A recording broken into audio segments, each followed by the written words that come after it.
कैसे हैं आप सभी लोग। मुझे पूरी उम्मीद है कि आपकी पढ़ाई अच्छी चल रही होगी।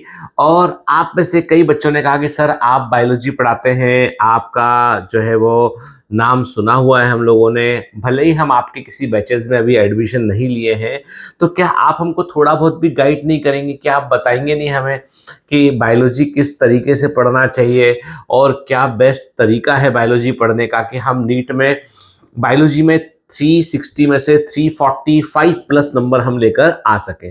बिल्कुल बेटा, बायोमेंटस के कई बच्चों के 360 में से 360 नंबर भी आया है। ठीक है, इसलिए बायोमेंटस के एप्लीकेशन में एक बैच चल रहा है जो बायोलॉजी 360 बैच के नाम से है।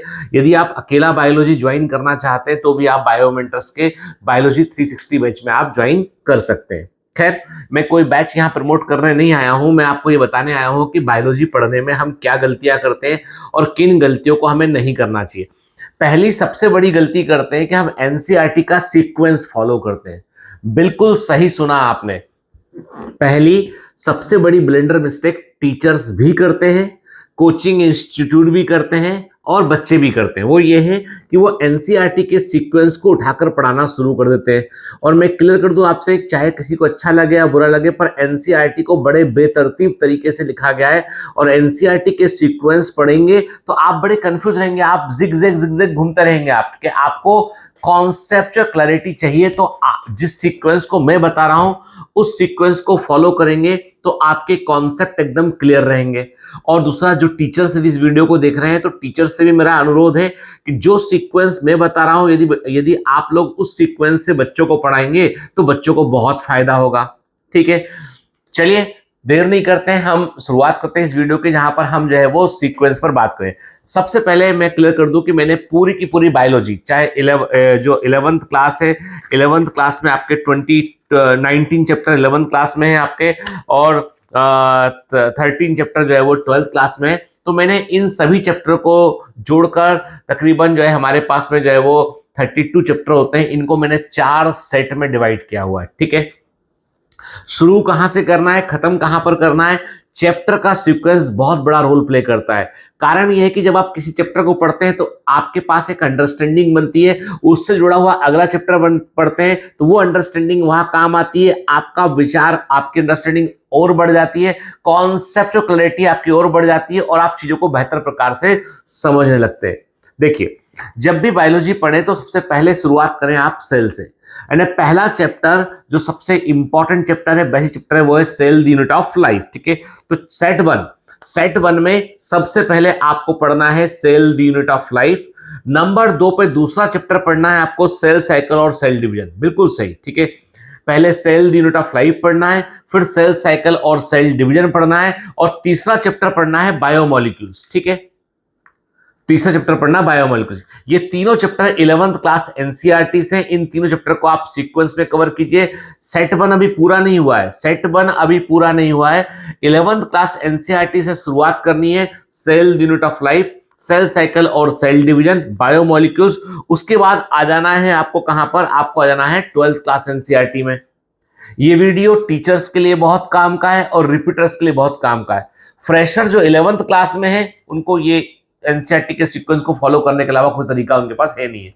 लेकिन तब भी मैं कहता हूं, यदि आप 11 से नीट की तैयारी कर रहे हैं तो आपको 12th की एनसीईआरटी भी साथ रखना चाहिए।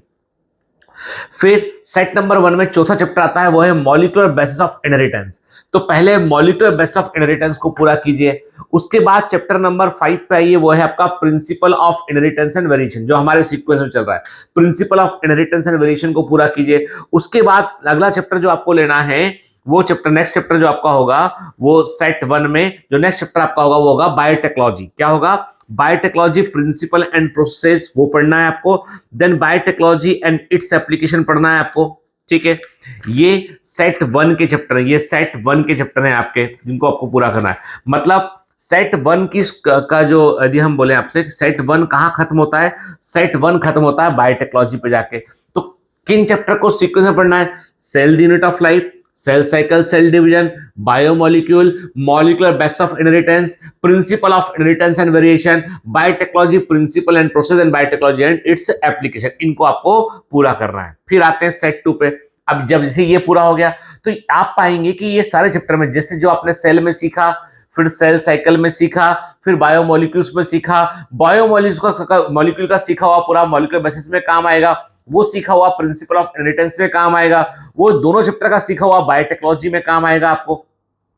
सेट 1 आपका जो है वो फिर यहाँ पर कंप्लीट होता है। फिर आते हैं हम सेट 2 पे आते हैं कि सेट 2 में क्या करना है। सेट 2 में की शुरुआत होती है 11th क्लास एनसीईआरटी का चैप्टर नंबर 1 एनिमल किंगडम।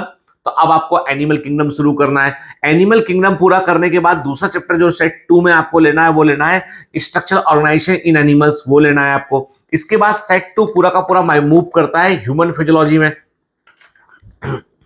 जो सीक्वेंस देखा वो फॉलो करना है। Breathing and exchange of gases, body fluids and circulation, excretory product and there elimination, locomotion movement, neural control and coordination, chemical coordination integration. अब इस set 2 की खासियत ये कि आपने पहले एनिमल किंगडम पढ़ा, आपने एनिमल्स के टाइप को जाना, आपने उनके बॉडी टाइप को जाना, आपने फिर आपने स्ट्रक्चर ऑर्गेनाइजेशन इन एनिमल्स को पढ़ा, आपने टिश्यूज को जाना आपने, ठीक है। उसके बाद फिर आप ह्यूमन फिजियोलॉजी को पूरा करके आप सेट 2 अपना पूरा करते हैं। फिर शुरुआत होती है सेट 3 की। सेट 3 जो अगला सेट है उसमें आपको शुरुआत करना है मॉर्फोलॉजी ऑफ फ्लावरिंग प्लांट से। मॉर्फोलॉजी ऑफ फ्लावरिंग प्लांट से शुरुआत करना है। उसके बाद आपको नेक्स्ट दूसरा चैप्टर पूरा करना है, एनाटॉमी ऑफ फ्लावरिंग प्लांट को पूरा करना है आपको, ठीक है।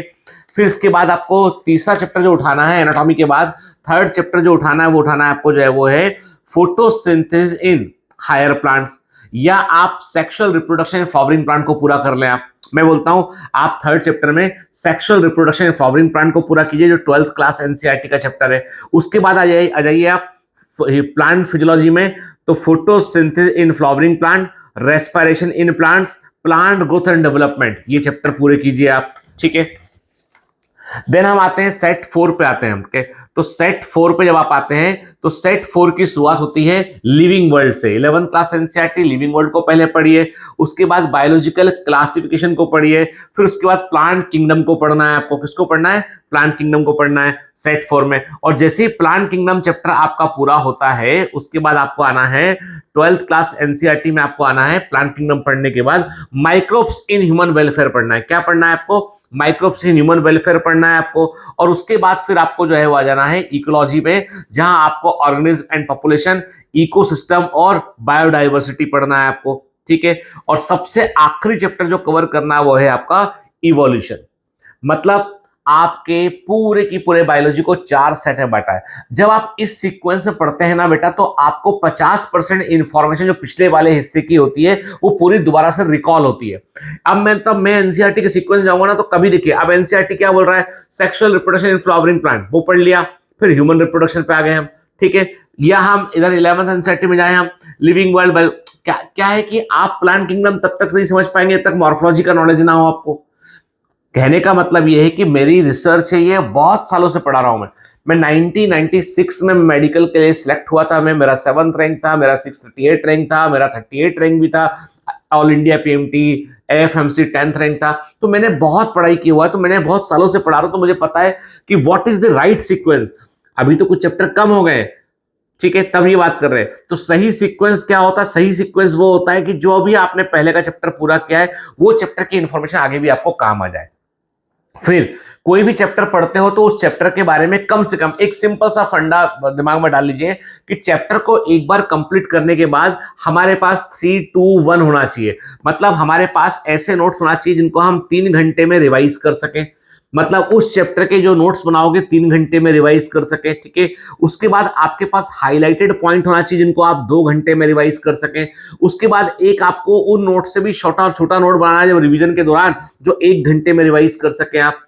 मतलब पहले चैप्टर को पूरा किया, उसके बाद उस दौरान नोट्स बनाए, ऐसे नोट्स बनाए जिनको आप 3 घंटे में पूरा पढ़ सकते हैं आप। उन नोट्स को पढ़ने के दौरान उनको हाईलाइट किया, हाईलाइट वो पॉइंट किए जिनको 2 घंटे में रिवाइज कर सकते हो। और उसके बाद आपने हाईलाइटेड पॉइंट से भी ब्रीफ में आपने एक शीट तैयार की 2-3 पेज की, जिसको 1 घंटे में आप पूरा रिवाइज कर सकते हैं आप, ठीक है।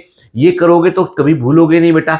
Revision is important thing. दूसरी बड़ी चीज है कि खूब सारे क्वेश्चन लगाइए। हर एक चैप्टर पे कम से कम, बिल्कुल गोल्डन रूल है, हर एक चैप्टर पे कम से कम 200 से 300 क्वेश्चन सॉल्व करना है। बड़ा चैप्टर है 300 क्वेश्चन लगाइए, छोटा चैप्टर है 200 क्वेश्चन लगाइए।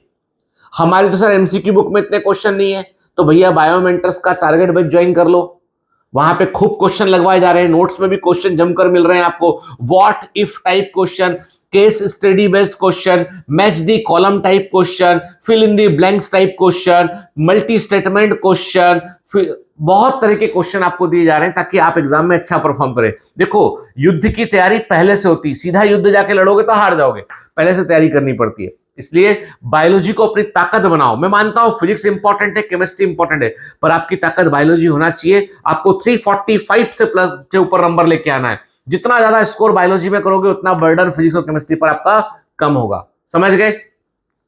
नीट 2025 ने बता दिया है कि नीट के एग्जाम के लिए आपको प्लानिंग करनी है। आपको याद रखना, आपको प्लानिंग करनी है, और जो प्लान करते हैं ना वो फेल नहीं होते, ठीक है, वो फाइनली जीत जाते हैं। चलिए, ऑल द बेस्ट।